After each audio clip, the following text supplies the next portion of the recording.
From NBC News, this is Meet the Press with Tim Russer.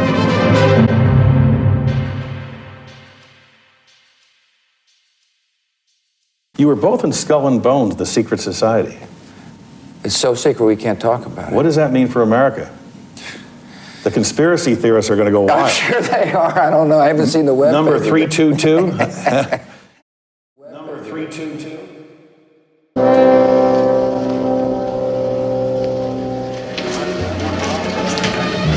All are worthy. You can say that again. And that is Bruce Wayne's grandfather, Mrs. Cooper? His great-grandfather. I understand he was tapped for Skull and Bones. Tapped for it? Sir, he founded Skull and Bones. You both were members of Skull and Bones, a secret society at Yale. What does that tell us? Not much, because it's a secret.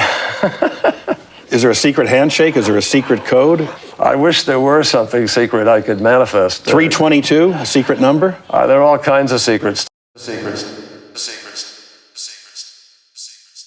Because it's secret. Well, you said it in your testimony. Why would he have That's to what have a you're saying. secret analysis of climate change?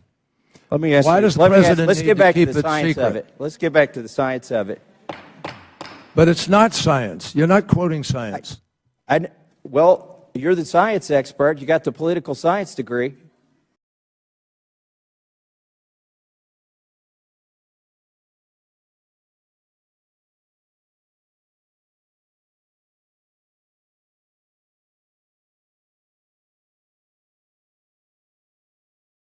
The haptics group is a group of researchers that originally started looking at robot arms and dexterous robot grippers, and over the last 5 years has also begun to look at how human beings can get a sense of touch from things that exist only inside the computer. And so one way to do that is to set up an electromechanical system that you sort of attach one finger to, in our case, that pushes back on you when you touch a virtual object, something that exists inside the computer. One of them, the Phantom, was developed by Thomas Massey, who was a student here, and has gone on to sell these commercially through Sensible Technologies, which is a company that he started. So what is the Phantom? Well, the easiest way to explain it is that computer monitor lets you see things inside the computer, and speakers let you hear things inside the computer. The Phantom lets you touch things inside the computer. And it's not like a touch screen where you go up and you feel a piece of glass. When you hold the Phantom in your hand, you can actually feel the shape that's on the computer screen. And it feels three-dimensional. If I had my eyes closed, I would swear to you that I was touching something with the end of this pen right now. So the Phantom was really born at the MIT Artificial Intelligence Lab. And the idea came really from robotics. Hi, I'm Ken Salisbury, and I'd like to share with you some of the devices that I and my students have developed. The next development was the Phantom haptic interface, designed by Thomas Massey. It was designed to exert a 3-degree of freedom force vector on the fingertip or a stylus. It was, again, cable-driven, very smooth, very back-drivable, able to give the sense of touching a virtual object, the shape, the compliance, the friction properties. And this device has been used by many researchers around the world. It has been commercialized by 3D Systems, and they've come up with a very nice embodiment on the right here, which has been used by researchers for all sorts of applications, including sculpting, psychophysics, medical simulation interaction, as well as more.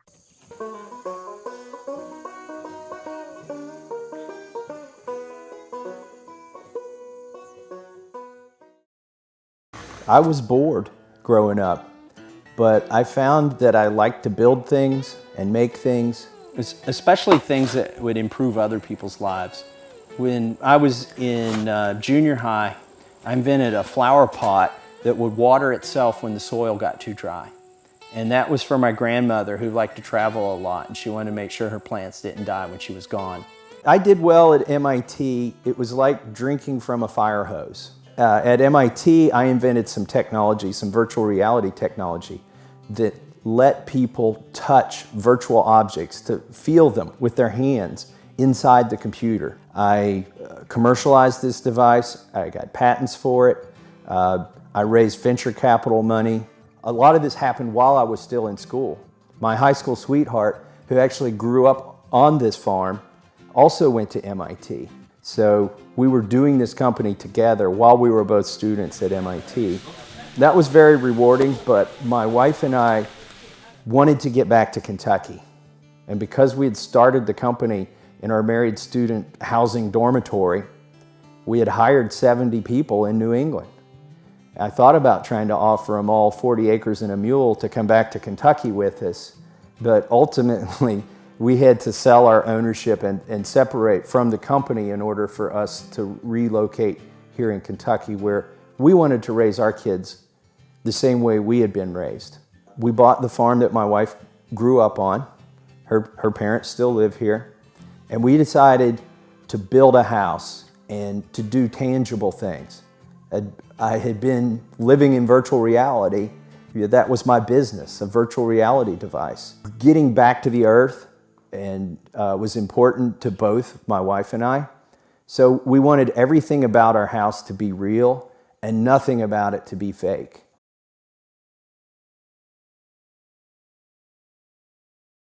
I started studying timber framing, and I even signed up for a one-week class in Tennessee on timber framing. And when I went there, I learned how ignorant I was, and that the beauty of building a timber frame house is that you can make the fasteners out of the same material. The fasteners are wood. The whole house is held together with wooden pegs.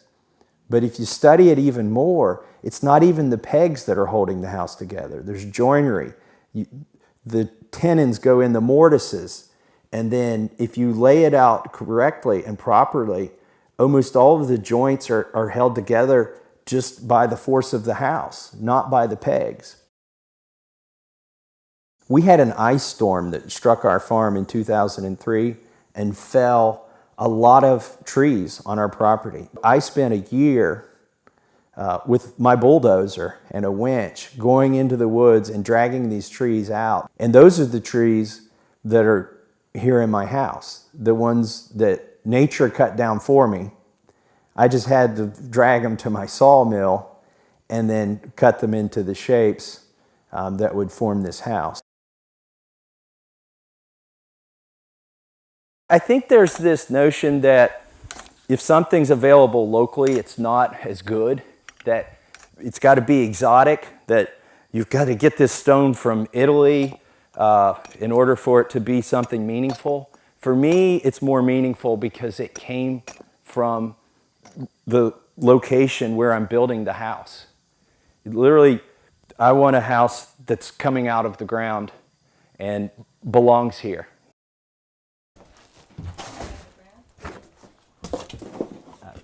So next to the big Tesla, we've got the little Tesla here. This is an electric go-kart that my son built, and we charge it with the solar panels, and then, you know, in a zombie apocalypse, when the zombies take over the refineries and they're shut down, we'll be able not only to drive a car off of the solar power from the house, but we'll be able to also have a go-kart. And now I'm in Congress, so I tell people my life, my career started out in virtual reality, then I came back to the farm, and now I'm back in virtual reality. Here in these hills, these are the people that I grew up with, and the families that I grew up with are the same families my kids are growing up with. And to come back here and have real interaction with people you know, and you know you're going to know until you die, is very rejuvenating to me.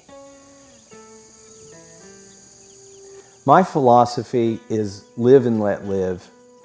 And I think it comes from growing up here in Eastern Kentucky, where sort of the motto is, you don't worry about what somebody's doing in their holler if they don't worry about what you're doing in your holler.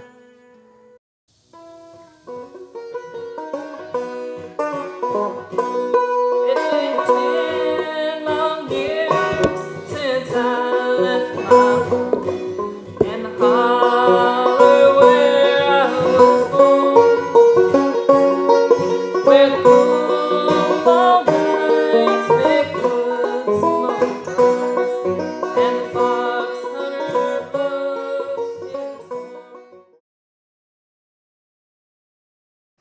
Look, let me ask you this. What's the consensus on parts per million of CO2 in the atmosphere? About 406 today. Okay, 406. Are you aware? 350 being the level that scientists have said is dangerous. Okay, are you aware? 350 is dangerous. Wow. Delivering an abundance of fresh quality products in a sustainable way is the top priority for everyone working in agriculture. Air Products greenhouse carbon dioxide enrichment is an easy-to-implement solution that allows our customers to achieve this. In most greenhouses, crops use only ambient carbon dioxide levels. Plant consumption means it will fall below 400 parts per million, limiting photosynthesis. Without adding additional carbon dioxide, crop yields will suffer. Our enrichment solution allows you to maintain optimum levels of atmospheric carbon dioxide and significantly increase the photosynthetic efficiency of your plants and crops. This increases yield by up to 20 to 40% and accelerates the first harvest by approximately 10 to 14 days. The increase in yield of tomato, cucumber, and pepper crops is a result of increased fruit numbers and earlier flowering per plant. Our CO2 enrichment solutions are designed for use in a variety of greenhouse types and sizes and are suitable for a wide range of agricultural products. The CO2 is delivered to the greenhouses by truck. Our tailored strategies, built by experts, will help you control the appropriate level of carbon dioxide for your crop. In general, tomatoes benefit from carbon dioxide optimization levels of 800 to 900 parts per million, while cucumbers benefit from a range of 650 to 800 parts per million. 350 being the level that scientists have said is dangerous. This time from the Institute for Advanced Studies at Princeton University. Joining me now is Freeman Dyson. Mr. Dyson, thank you for joining me. Thank you. Man-made climate change. Where are we at from your perspective? Is it incontrovertible science, or are we being led down a path that you are suspicious of? Well, first of all, there is man-made climate change. I mean, it's a question how much and is it good or bad? And there are all sorts of questions. The fact that it exists is not a question. Certainly there is some effect of humans on climate, and we have to try to find out what it is. All I would say is, first of all, we don't understand the details. It's probably much less than is generally claimed. Heating up an old debate this morning. The United Nations says climate change is real and man-made. It calls for drastic changes by the end of the century. The UN says without action, there could be irreversible damage. CBS News contributor Michio Kaku is a physics professor at the City University of New York. Professor, good morning. Morning. The significance of this report and what sets it apart? First of all, it's based on the largest analysis of data. 30,000 studies were analyzed. And as you mentioned, for the first time in clear words, it says there's a point of no return, a point beyond which damage would be irreversible and irreparable. And that is by the end of the century. Unless we take measures now, by the end of the century, we have to zero out, not reduce, but eliminate our dependence on oil and coal burning. What's the significance of man-made? Well, if it's a natural cycle, we throw our hands up in the air and say, what can we do? It's Mother Nature's revenge. However, if it's man-made, it means we can do something about it. We can eliminate the causes of it. And this report is different from the other ones. It sets now a clear 2100 deadline. Zero out our dependence on fossil fuels. And by the way, there's also some good news here. The Pew Research Center has stated that for the first time in history now, the American people believe that global warming is real and not a conspiracy of some sort. That's new. Thank you. Good to end on a good note, positive note. Thank you, Michio Kaku.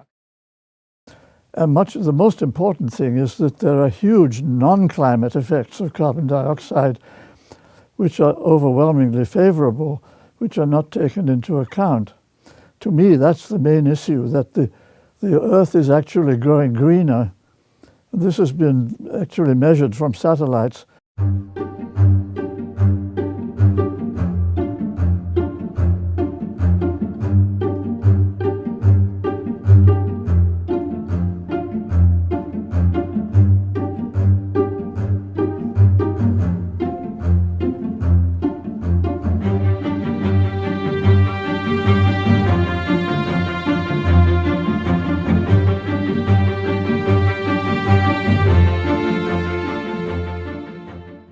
the whole Earth is growing greener as a result of carbon dioxide in the atmosphere. So it's increasing agricultural yields, it's increasing the forests, it's increasing all kinds of growth in the biological world. And that's more important and more certain than the effects on climate. Well, this is where you started your research, isn't it? In the effects of CO2 on vegetation. Yes. The Yale School of the Environment and Freeman Dyson, 2009, regards global warming and the climate establishment. Yale. So it's a sense you get from the way the argument is conducted that it's not being done in an honest way. Dyson. I think the difference between me and most of the experts is that I think I have a much wider view of the whole subject. I was involved in climate studies seriously about 30 years ago. That's how I got interested. There was an outfit called the Institute for Energy Analysis at Oak Ridge. From our top secret past to our world-leading present, we use big science to make a big impact. Scientists from all over the world come to Oak Ridge because of our unique research facilities. We study our changing world for insights into the future. We bring together some of the best minds in the world to solve some of its biggest challenges. We inspire the next generation, and we're ready for whatever the nation needs next.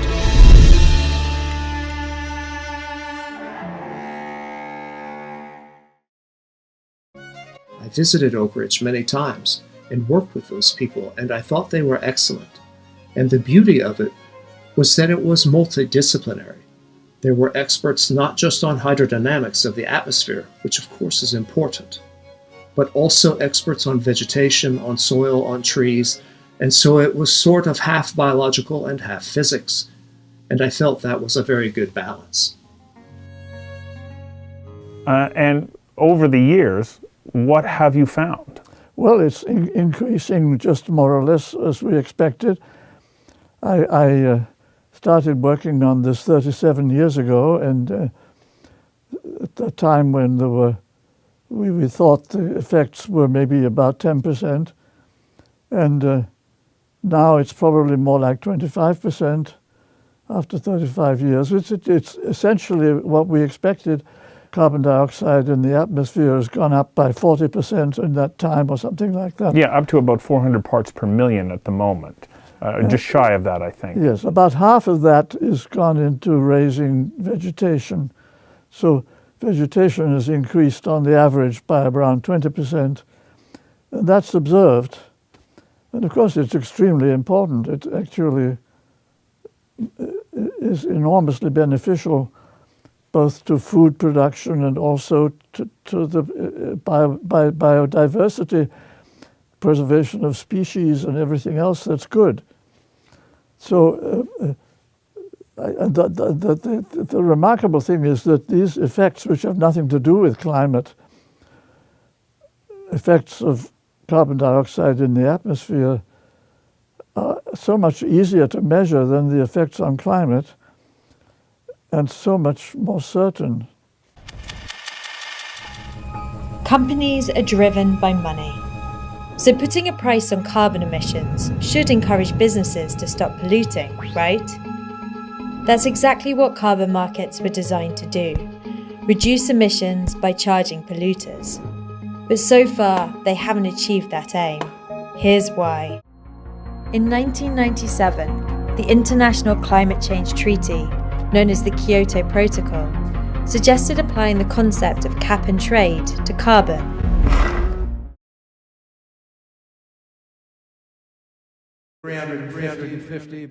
In the years that followed, different countries and regions set up their own carbon markets. Many of these used cap and trade, and this is how it works. A government sets a cap on the amount of CO2 that can be emitted by an industry.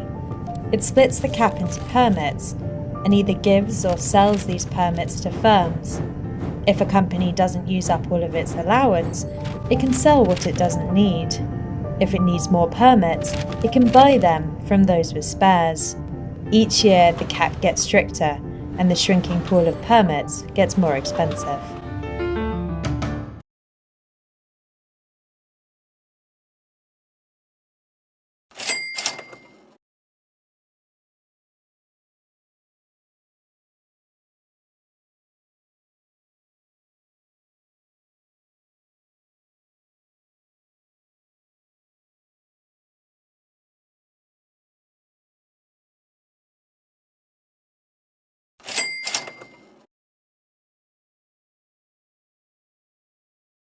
It can sell what it doesn't need.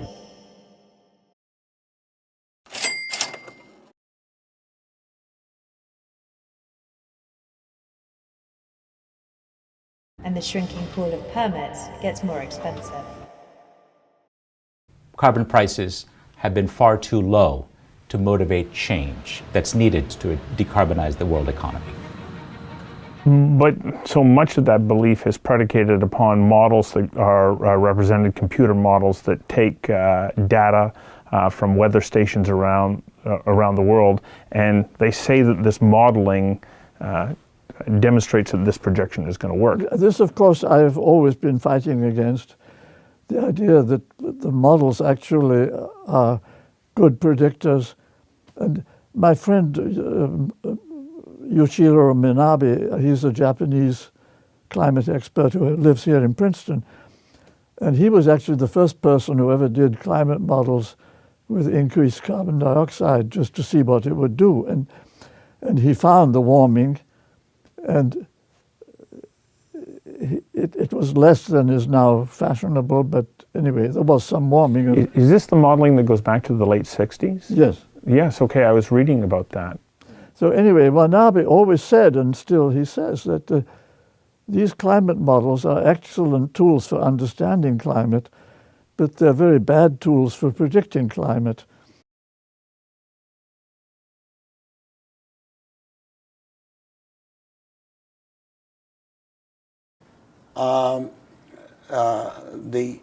Once you get beyond the 2 degrees centigrade, the smaller the climate change, it's better. So that we should do our best to minimize it. And the Paris Agreement is, in a sense, to try to set a goal. But it doesn't necessarily mean that if it is bigger than 2 degrees, suddenly it's an end of the world, and if it's less than 2 degrees, it would be fine. I don't think we can do. We know that much, I don't think, in my opinion. And the reason is simple, that there are models which have only a few of the factors in them that may be important. So you can vary one thing at a time, so you can help, it helps to understand if you vary one thing at a time and see what happens, in particularly carbon dioxide. But there's a whole lot of things they leave out. And that's why they're no good for prediction. That the real world is far more complicated than the models. And that is the challenge, isn't it? Well, I don't say it's a challenge. I don't think any of these models can ever be really predictive. Because climate is too complex? Yes. And there's too many factors at work? Yes, and you just cannot model everything. It's way, way out of sight. If we're going to get serious about dealing with climate change, within the next few years, we must achieve something like a global carbon price.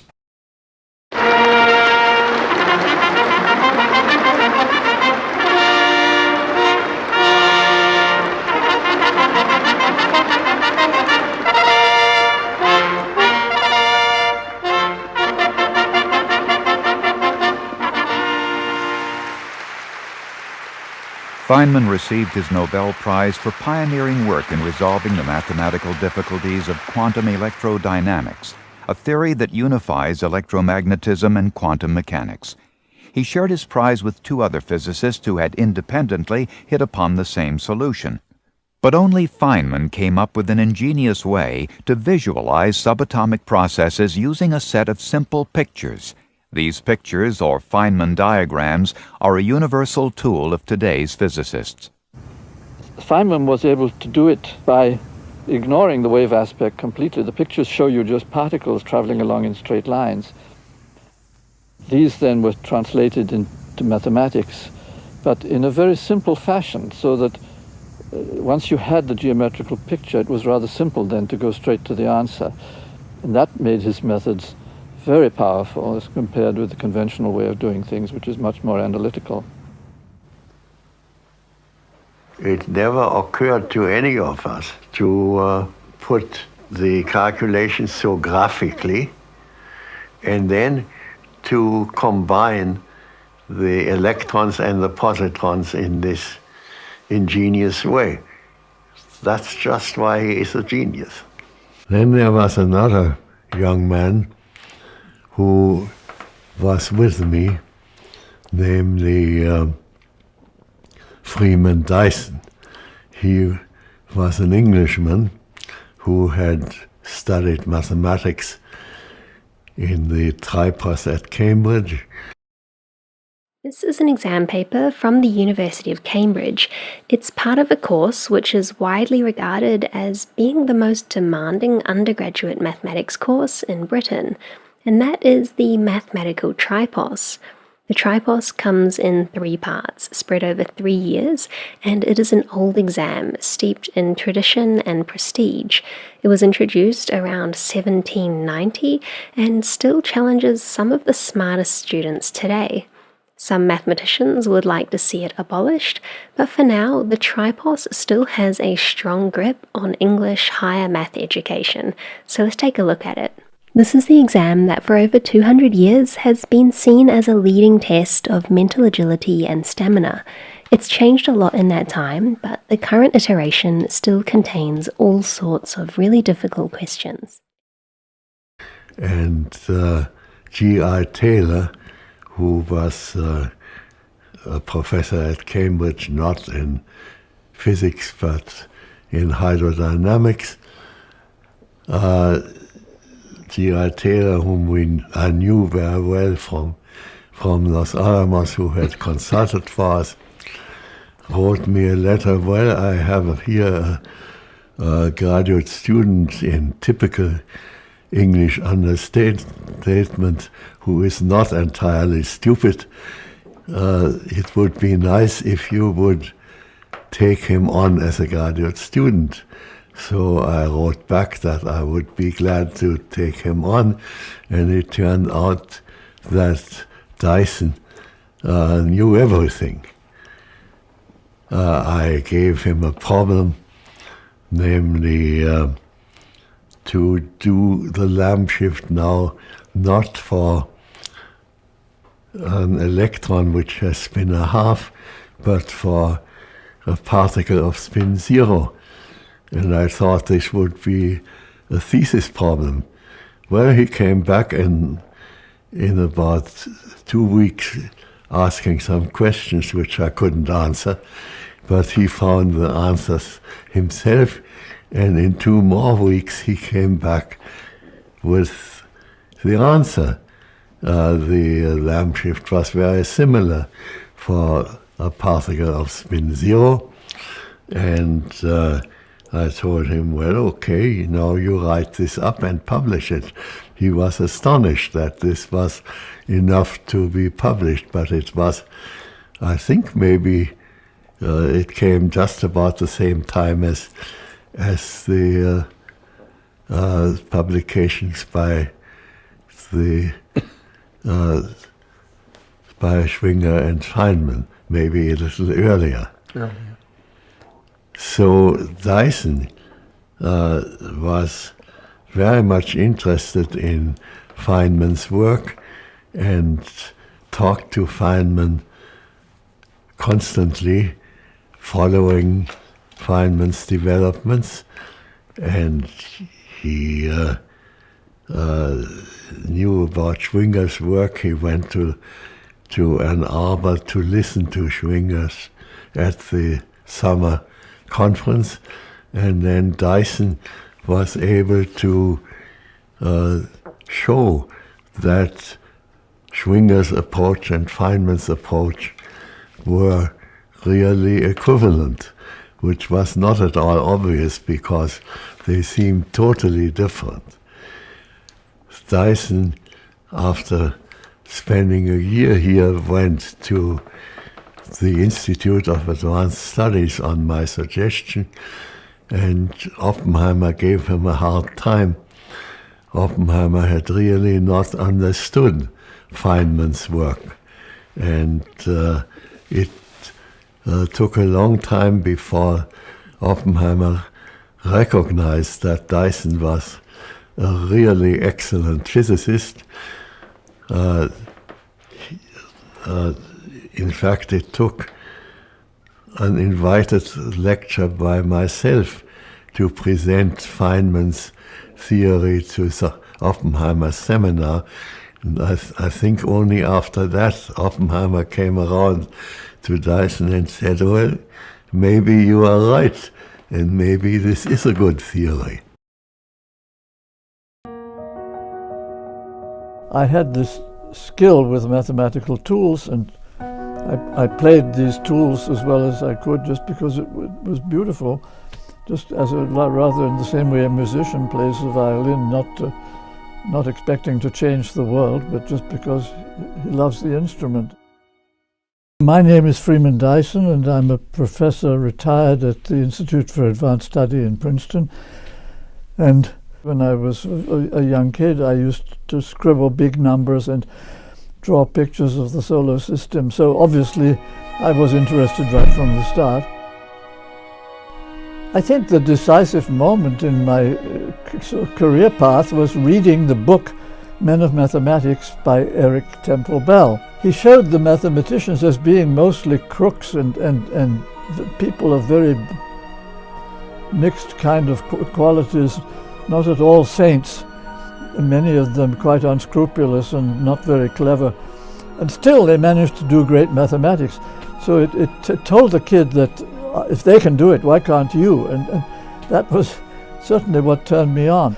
I came from England to the United States to study physics. I applied to Cornell University to work with Hans Bethe, who is a famous physicist.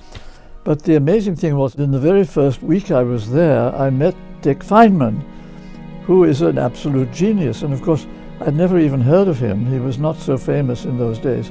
But I immediately realized this was the guy, and he was such a tremendous, just sparkling character, a clown and always telling stories, and in addition to that, very brilliant. And so I attached myself to Feynman as quickly as I could.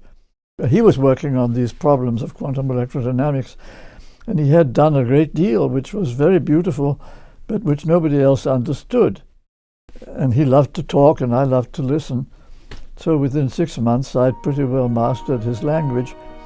And within 1 year, I actually was able to improve on it. And I translated his ideas into mathematics, and so it became more accessible to the world.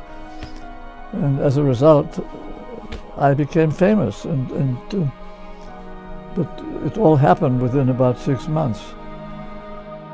I was very much interested in space travel, and so the next exciting thing I did actually was to work with a company in California called General Atomic, which still exists. So I worked for the company for a couple of years, building a spaceship. And so we decided we would go around the solar system with a spaceship driven by nuclear bombs. So we would launch the ship into space, bomb, bomb, bomb, bomb, bomb, bomb, bomb, going up to about 4 bombs per second going up, and all the way to Mars, and then afterwards to Jupiter and Saturn. And we intended to go ourselves.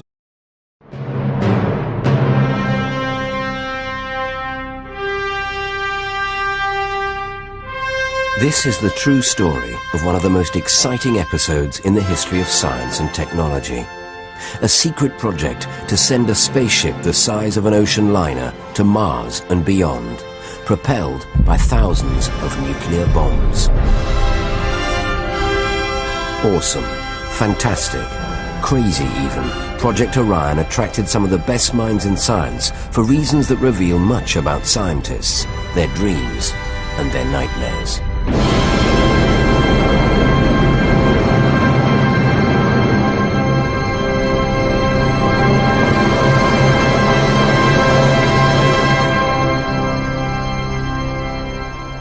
The Orion story begins with the detonation of the world's first atomic bomb in the New Mexico desert in July 1945. In the most expensive experiment of all time, scientists have shaped 5,000 pounds of high explosive to squeeze a sphere of plutonium the size of a baseball into an uncontrollable chain reaction of atoms splitting atoms. If it works, the next bomb will be used on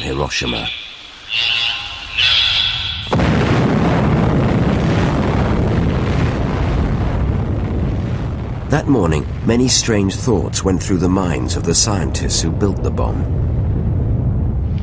I am become death, the destroyer of worlds. I remembered that Sanskrit line. While Oppenheimer thought of death and destruction, Stanislav Ulam, the Polish mathematician, wondered if the immense power of a nuclear explosion could take the first men to the planets. His idea was to have these little explosions propel a rocket into space. Little explosions of atomic bombs. But he certainly liked to dream about that going to the stars.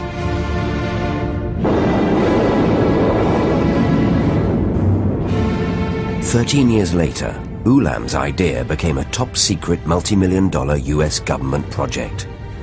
At the heart of it was a British mathematics and physics genius, Freeman Dyson. I'd thought of space travel as something that would happen and that I would like to be a part of it. But that had always been a sort of vague and theoretical idea. And now suddenly here it became real.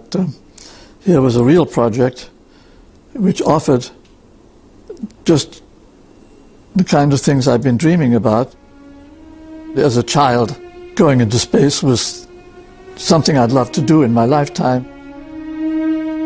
When he was 5, Dyson calculated the number of atoms in the sun.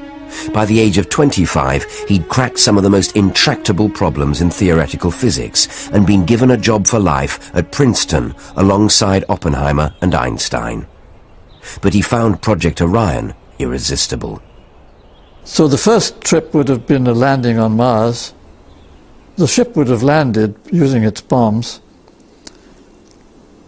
And then about 50 people would pile out and do their stuff. We had thought of it as an analogy of the voyage of the Beagle when Darwin made all his great discoveries. Dyson's son George, a science historian, was 5 years old when he first heard about Project Orion. It was this great romantic part of my father's youth. He never did anything like that again. And at the time, of course, it was tremendously exciting to have a father who was going to build a spaceship. He expected to go along. I remember he asked me once if there would be a little seat beside mine where he could sit and things of that kind. So it was always for him a memory of some quite fabulous sort of fairy story that happened when he was little. George discovered that even Stan Ulam's original memorandum on using atomic bombs to propel rockets is still classified, locked up in a safe at Los Alamos, and the idea might have been forgotten had it not been for what happened in Russia on the evening of October the 4th, 1957.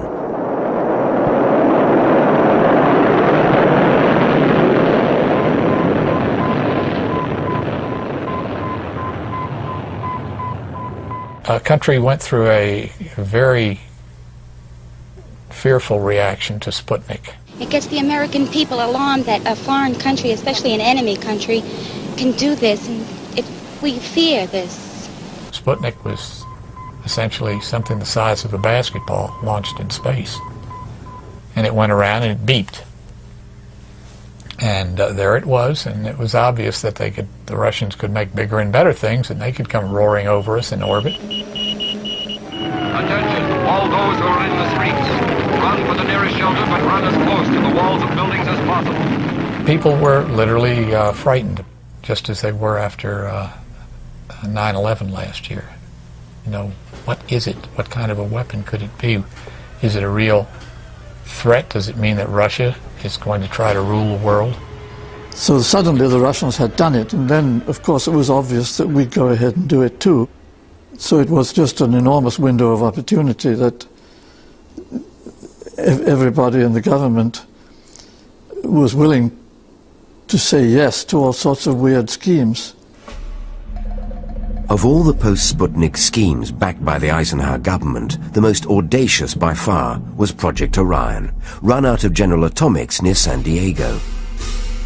Its mastermind was Ted Taylor, America's leading atomic bomb designer. Taylor now lives in a nursing home in upstate New York. Project Orion was an attempt to really get realistic about what's needed to get into space, to open the door to the scenes that are there all the time, waiting for us to see them, up close and personal. To take a peek through one of the large windows and fly under the rings of Saturn, that was unbearably exciting. And that was what our life was about at that time. We really believed we were going to be doing it personally.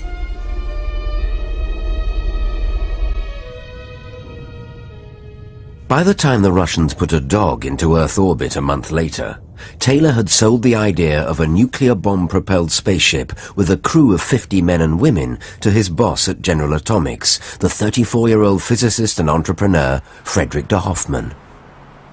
There's only one Fred de Hoffman. It was said that he knew every millionaire in the world. That's probably not true, but I bet he knew every billionaire in the world. He was very good at raising money. A person who wanted results. You couldn't fool around if you worked for Fred de Hoffman. If Orion were to fly, General Atomics would need government backing. De Hoffman and Taylor believed Freeman Dyson could help them get it. Undoubtedly, it was true that my name was worth quite a lot, because the main problem they had was just to achieve some sort of credibility. If you just talked about the project, said you were going to propel a ship with nuclear bombs, and the immediate reaction was, well, this is crazy, the whole thing will blow up and that'll be the end of it. And so they needed people with solid reputation just in order to have a chance to get the thing approved. Project Orion was a way of doing things in a benign, peaceful way that relied on their previous military experience in some ways.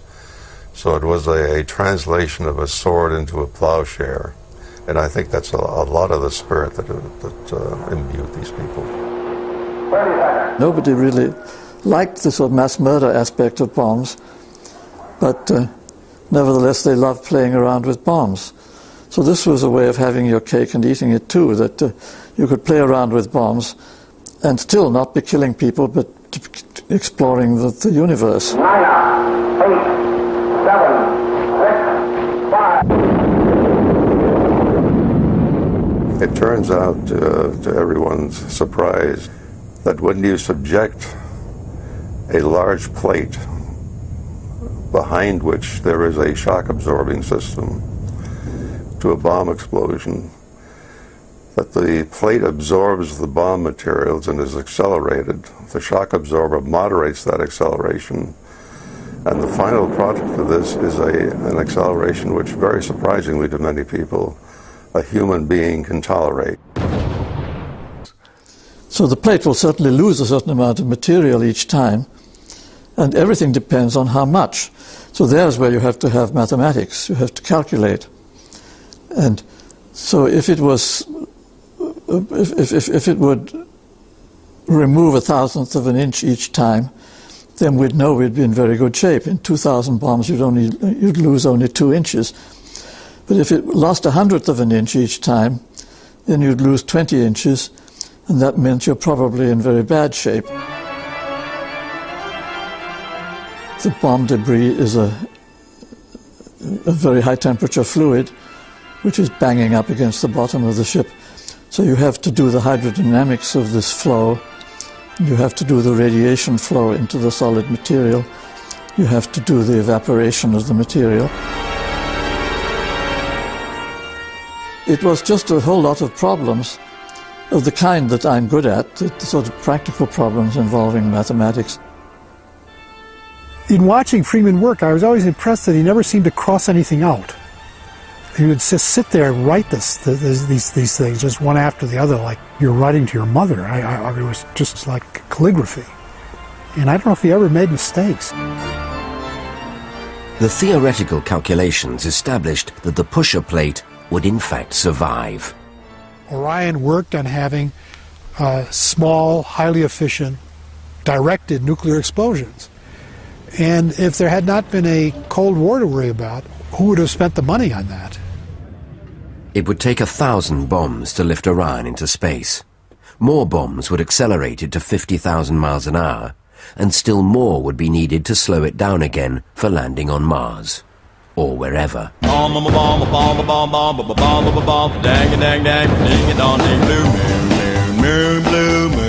We were a bunch of crazies in a certain way, and it was an unusual time when crazy people were actually given a chance to do their stuff.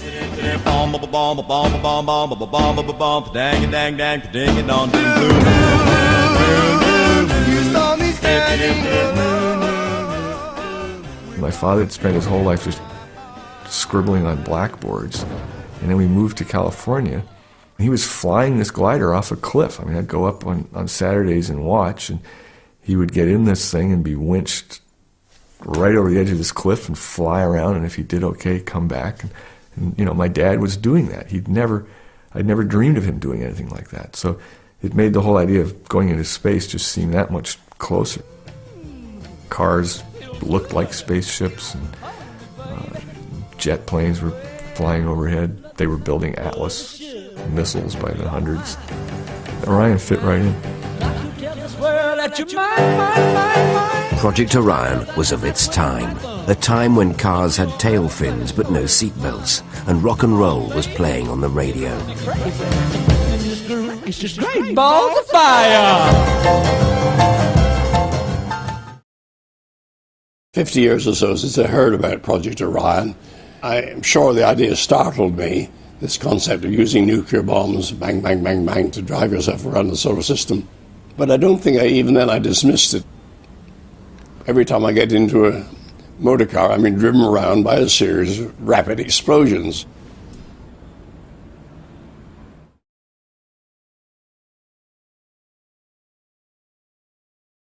But what about the city of the day after tomorrow, say the year 2000? I think it will be completely different. In fact, it may not even exist at all. Oh, I'm not thinking of the atom bomb and the next Stone Age. I'm thinking of the incredible breakthrough which has been made possible by developments in communications, particularly the transistor and, above all, the communications satellite. These things will make possible a world in which we can be in instant contact with each other, wherever we may be, where we can contact our friends anywhere on Earth, even if we don't know their actual physical location. It will be possible in that age, perhaps only 50 years from now, for a man to conduct his business from Tahiti or Bali just as well as he could from London. Orion isn't a crazy idea even now. It's an ambitious one, but it certainly isn't crazy. The idea is not crazy. It's the idea that we might do it might be crazy. Freeman Dyson, who's one of the few authentic geniuses I've ever met. It was something like Mars by 1965 and Saturn by 1970 was the sort of the slogan we went by. Establishing human colonies was certainly part of our plan, and not only humans, but of course crop plants and everything else that goes with it. So we wanted to find places which were hospitable to life, and of course for that Mars was the obvious choice. We didn't imagine that you'd go there the way people talk about it today, going there for a couple of weeks and then coming back. We thought of it certainly several years to have a chance really to explore the planet, maybe grow the first crops, and then maybe come home or maybe stay there.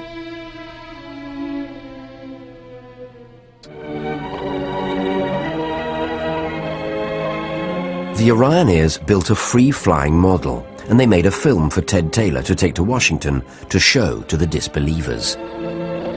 After the film, he said there was most marvelous silence. You could hear the pin drop. because they were all proven wrong. And there it was, and nobody can argue with that.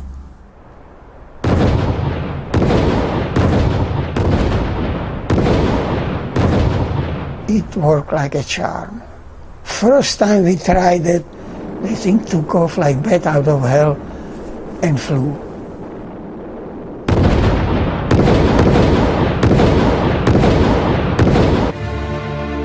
One of the things was always the worry about the stability of the system, which that test proved. It managed to give people a little bit of an idea just what this thing would look like. It gave you a real good idea, what are these guys trying to do?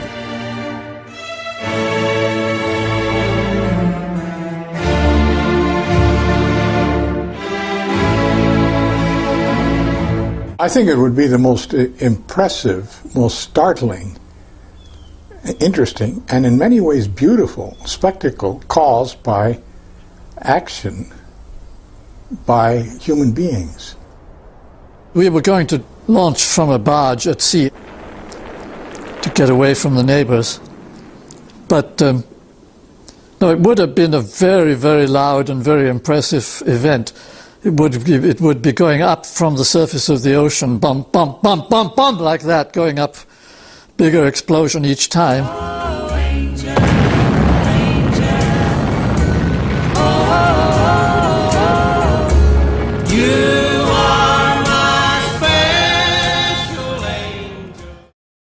We just got the orders to, shut her down.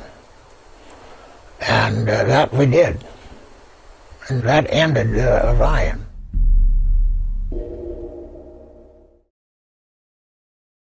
If we were able to do nuclear testing today, to test it, I'm pretty confident that we would get to do it. If I had a lifespan of 200 or 300 years, I would give somebody odds that it will be built, that it will be flown. Now let's hope it doesn't suddenly appear in the sky like Sputnik and it belongs to an unfriendly rival. This was called the Orion Project, and by golly, at least on paper, it might actually work. Well, the physicist who was the main proponent behind it was Ted Taylor. Ted Taylor was an acquaintance of mine, and he had the distinction of being the designer of much of our nuclear arsenal. That's right, he was a bomb designer. He worked for the United States Pentagon. He used his formidable skills in nuclear physics to design the hydrogen bombs and atomic bombs of our nuclear arsenal. For example, the Davy Crockett, a small portable nuclear bomb, was designed by Ted Taylor. He had the rare distinction of also creating the fission bomb that had the largest output of any bomb detonated during the Cold War. Well, he was behind the Orion Project because he thought it was a way for nuclear weapons to be used peacefully, to take us to the stars. Well, then one day I asked Ted, I said, Ted, hey, you're the guy who essentially designed most of our nuclear warheads. You're the guy who was the main force behind the Orion Project, so why did you quit? And then he said, well, honestly, he had a turn of heart, because he began to realize that these bombs he was working on, that is small mini nukes, could be used for terrorism. At that point, he quit. He said to himself, no, I cannot continue to work on this project in good faith, knowing that the end product of this could be nuclear annihilation. I'm totally opposed to any further development of any nuclear explosives, certainly, of any kind, for any purpose, with one exception, and that is Orion. At that point, he quit. He said to himself, no, I cannot continue to work on this project in good faith, knowing that the end product of this could be nuclear annihilation.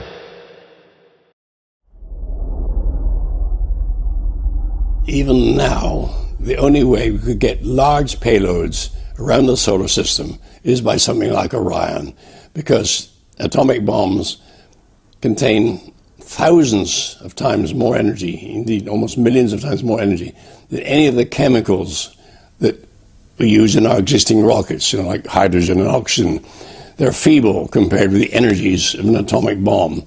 So when you talk of sending hundreds of tons or even thousands of tons of payload, including human beings, to Mars, say, that's the only way we could do it, even now. Is it possible that someone would develop a nuclear propulsion or some other method other than just burning large amounts of gasoline or rocket fuel? Ironically, everything will go electric except for rockets. You basically have to expel mass.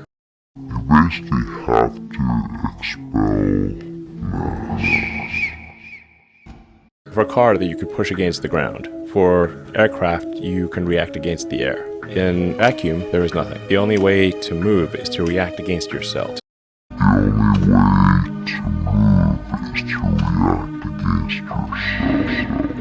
To essentially shoot out gas at very high velocity to that gas that is going that way very rapidly. So you want to accelerate a small amount of mass very fast in order to have the large amount of mass, accelerate slowly. Momentum is conserved. So we're stuck with gas? Yeah. Until some insane breakthrough dealing with gravity or something. I mean, it's not going to happen. Not in our lifetime? Not in our lifetime.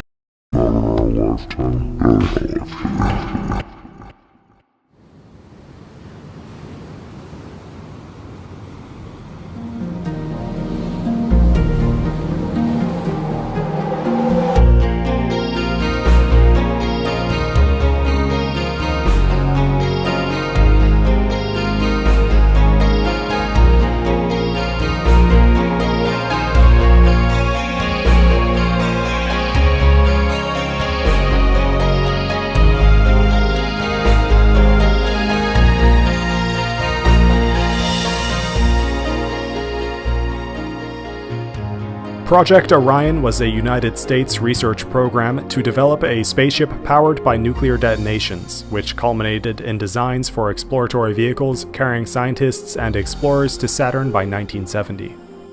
In this demystifying series, we'll look at the history of this ambitious and remarkable venture, as well as where this technology fits into our modern world. An Orion spacecraft is a nuclear pulse propulsion, or NPP vehicle. This concept is historically the first nuclear propulsion system, and several other types of nuclear propulsion not using pulses were soon developed alongside the NPP concept. Nuclear power continues to receive mixed press over the incidents arising from regulatory standards and enforcement issues among aging nuclear assets. All of these problems point to issues at the policy level in nations that do suffer from incidents with nuclear power. NPP vehicles are actually not very dangerous to maintain and operate today, particularly in comparison to alternatives.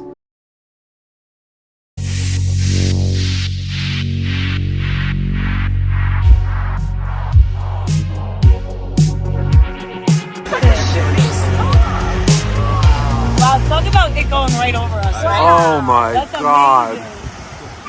That's so sick. 1 in a million. Oh my God, how cool is this? Wow. BBC? Like, what is this even? Oh, it's so cool. Oh my goodness, it doesn't look real. Wow. This is not right. Something happened. This exploded. This thing is exploded.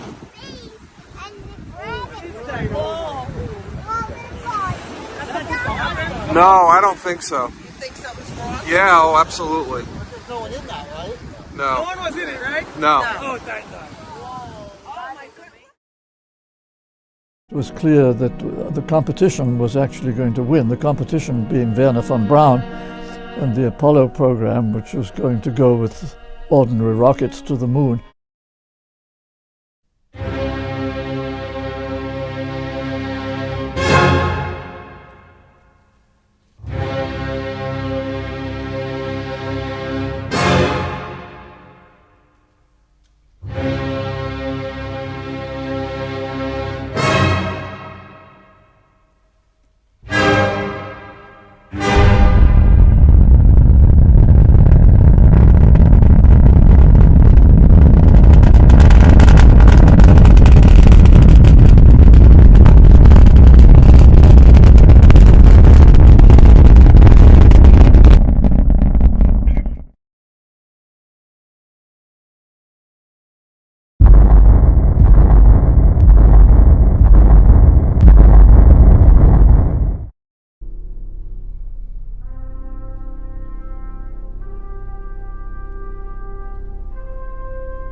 So my friend Ted Taylor, who was a young physicist, actually younger than me, he had this idea of building a spaceship with nuclear bombs, which sounds crazy, and in a certain way it is crazy, but it could have worked. And it looked as though we might even get the green light actually to go ahead and build it. But in the end, of course, we didn't. The fatal flaw of that whole scheme is that it spreads radioactivity all around. You're exploding bombs in big numbers, so you really do make a tremendous mess. Well, what we proposed to do was a few kilotons per shot. So as you go up through the atmosphere, maybe a few hundred kilotons total, and getting rid of the bombs so we wouldn't have a nuclear war. I mean, that was the idea. So our mindset was, you compare this with what the bombs could do if they were really used in anger. And in that case, of course, what we were doing was tiny by comparison. In addition, in those times, there were bomb tests in the atmosphere going on all the time. There was a heavy testing program. So what was actually being put into the atmosphere every year during that time was much larger than what we proposed in the total program. And so in the end, common sense prevailed. We'd be scooting all around the solar system. I mean, it was a very, very high-performance ship, far better than anything we have today. And it would have easily gone to Mars and back, and to Jupiter and the satellites of Saturn and all the interesting places in the solar system. Of course, nowadays, the whole way of operating in space is so totally different. Now you measure the payload in pounds, not in tons. And we have our ship, which is now orbiting around Saturn, called Cassini, which of course doesn't have people on board. It has wonderful instruments on board. And that the total payload of that thing is a few thousand pounds. And it's doing far more exploring than we could have done. So if we had 1,000 tons of payload today, we wouldn't know what to do with it. Oh, yes, I think so. But, of course, my guess is no better than anybody else's. But technically it could be done. Of course, it's much too expensive just for the next 100 years or maybe the next 1,000 years. But we have lots and lots of time. So I would imagine that we will be scooting around on a much grander scale. But it could, on the other hand, we could decide we're not interested, so let's not do it. And that remains to be seen.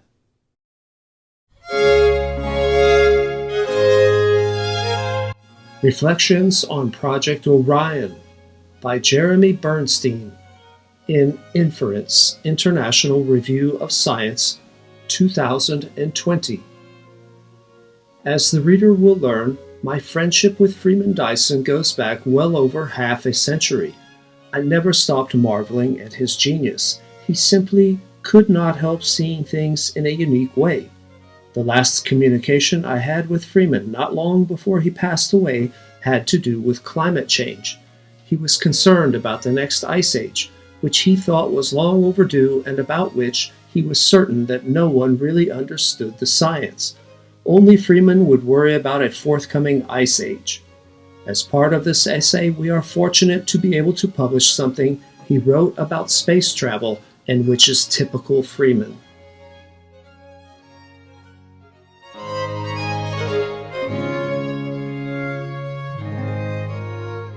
In 2012, Freeman wrote the foreword for a new edition of his son George's book. As it turned out, the second edition of Project Orion was never published. Here is what Freeman wrote. Looking back and looking forward.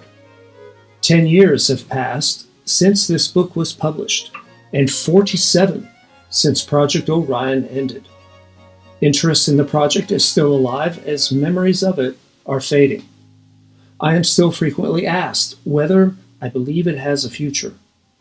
I am asked whether I share a hope that some new version of Orion might take us to the stars.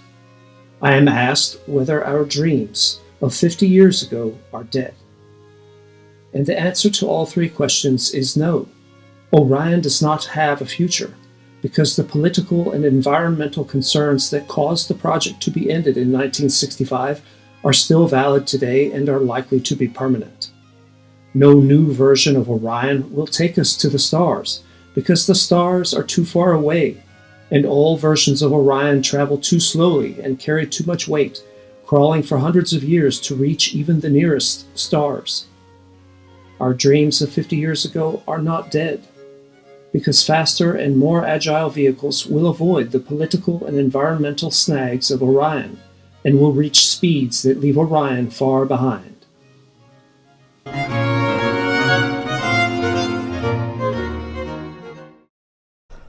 People are often asking me what's going to happen next in science that's important. And of course, the whole point is that if it's important, it's something we didn't expect.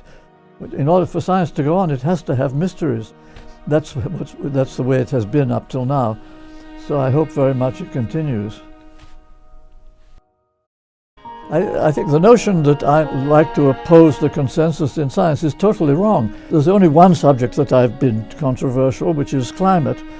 I'm not really a climate expert, but I have strong opinions, and the most strong and firmly based of my opinions is that this is really still a mysterious subject and that climate is not at all well understood. I'm not saying the majority is necessarily wrong. I'm saying that they don't understand what they're seeing, and so it will take a lot of very hard work before that question is settled. Now I'm going to discuss how we would look for a new law. In general, we look for a new law by the following process. First, we guess it. Then we well, don't laugh, that's really true. Then we compute the consequences of the guess to see what, if this is right, if this law that we guessed is right, we see what it would imply, and then we compare those computation results to nature, or we say compare to experiment or experience, compare it directly with observation to see if it works. If it disagrees with experiment, it's wrong. In that simple statement is the key to science. It doesn't make a difference how beautiful your guess is, it doesn't make a difference how smart you are who made the guess, or what his name is. If it disagrees with experiment, it's wrong. That's all there is to it.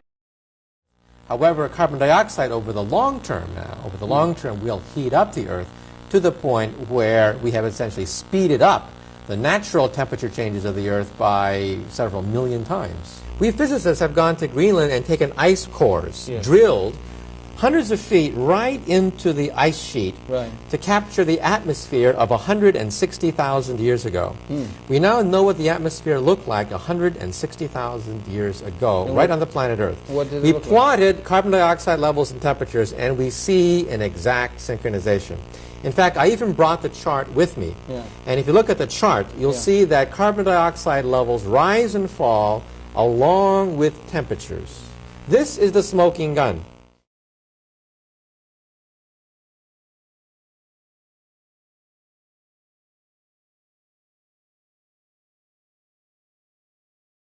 Is now gone.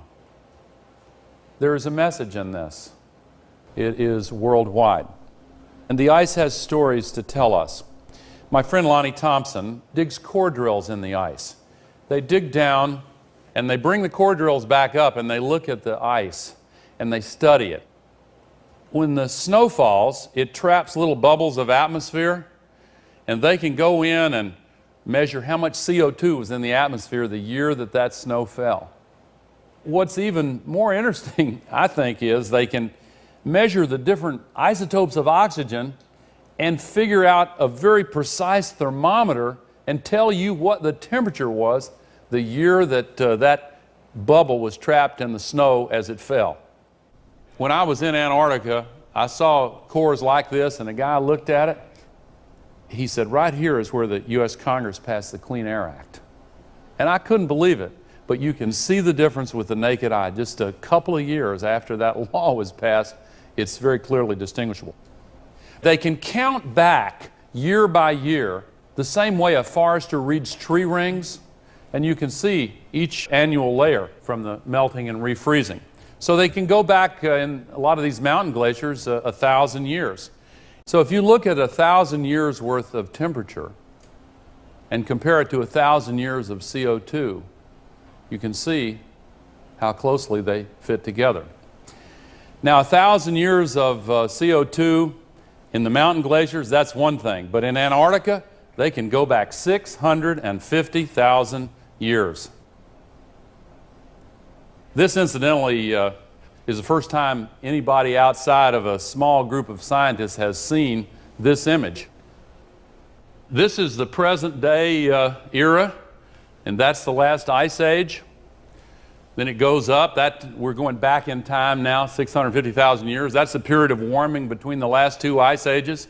That's the second and third ice age back, fourth, fifth, sixth, and seventh ice age back.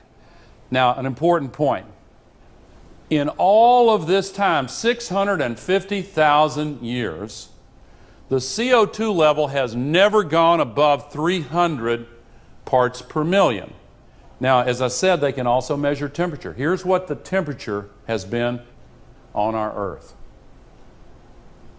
Now, one thing that kind of jumps out at you is, well, let me put it this way. If my classmate from the 6th grade that talked about Africa and South America were here, he would say, did they ever fit together? Most ridiculous thing I've ever heard. But they did, of course. And the relationship is actually very complicated. But there is one relationship that is far more powerful than all the others, and it is this. When there is more carbon dioxide, the temperature gets warmer because it traps more heat from the sun inside. In the parts of the United States that contain the modern cities of Cleveland, Detroit, New York, in the northern tier, this is the difference between a nice day and having a mile of ice over your head. Keep that in mind when you look at this fact. Carbon dioxide, having never gone above 300 parts per million, here is where CO2 is now. Way above where it's ever been as far back as this record will measure. Now, if you'll bear with me, I want to really emphasize this point. The crew here has tried to teach me how to use this contraption here, so if I don't kill myself, I'll...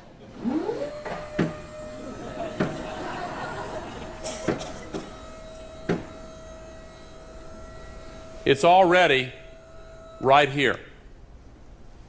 Look how far above the natural cycle this is, and we've done that.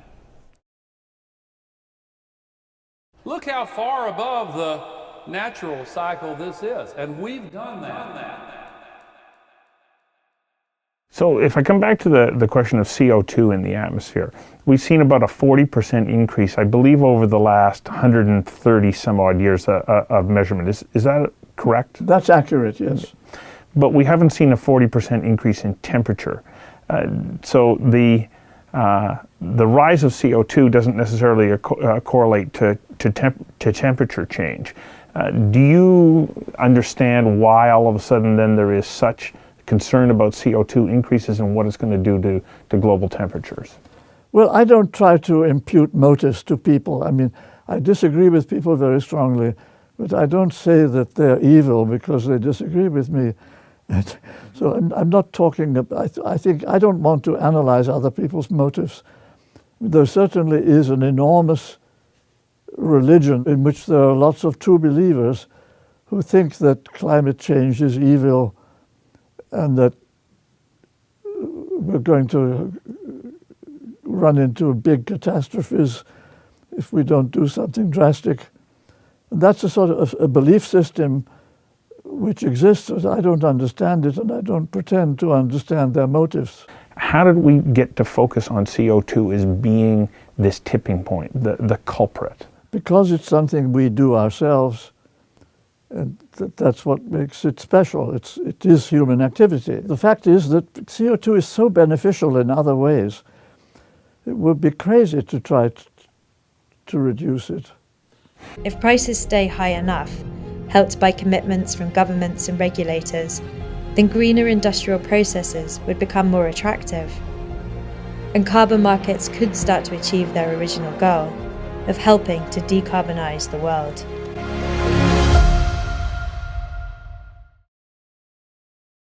Are you aware that since mammals have walked the planet, the average has been over 1,000 parts per million? Yeah, but we weren't walking the planet. Let me just share with you that we now know that definitively at no point during the past 800,000 years has atmospheric CO2 been as high as it is today. The reason you chose 800,000 years ago is because for 200 million years before that, it was greater than it is today. And I'm going to submit for the record. Yeah, but there weren't human beings. I mean, there was a different world, folks. We didn't have 7 billion people. So how did it get to 2,000 parts per million if we humans weren't here? Because there were all kinds of geologic events happening on Earth which spewed up. Did geology stop when we got on the planet? Mr. Chairman, this is just not a serious conversation. Your testimony is not serious. I agree. What do you say to people who want to have the same level of optimism that you do about the future, but they're afraid to go against the common or the current embracing of global warming and potential catastrophe? How do you give to viewers and the future this sense of optimism about our world that you have? I think that if you talk to Chinese and Indians and people from Asia generally, they don't feel pessimistic at all. I mean, generally speaking, those countries in particular, things have improved so much in the last 50 years that they see continued improvement. So that this sort of mood of doom and gloom is, I would say, only particularly in the academic communities and particularly in the Western societies. So I don't think it's at all universal. It happens that the media have gone along with it, but I think that the general public has a lot more common sense. I'm lucky because I'm retired. I don't have to fear losing my job. There is a fellow in Vancouver who is a well-respected lover of nature, and he has been explaining nature to Canadians for decades now, who is at the point where he says, if you don't believe in man-made climate change, then you should go to jail. I mean, literally speaking, it's true. I mean, man-made climate change certainly is real. Mm-hmm. There's no doubt it's real, and just a question is how much and whether it's good or bad. And those are quite separate questions. And from your perspective? I would say it's on the whole good, and also it's not as large an effect as most people imagine.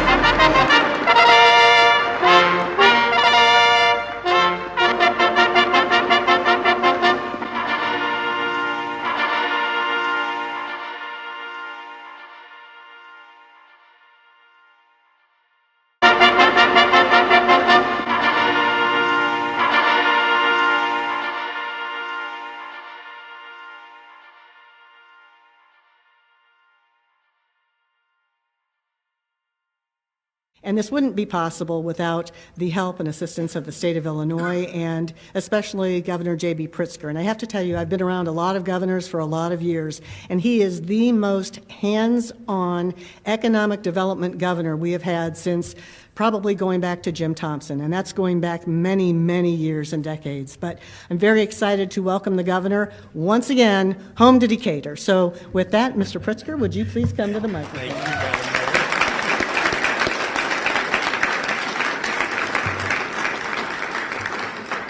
Thank you, and good afternoon, everyone. I am also proud to be here to sign the Safe CCS Act, allowing Illinois to advance carbon capture and set a national standard for safety and environmental protection. So with my signature in a few minutes, Illinois will once again be creating jobs while leading the charge in the fight against climate change.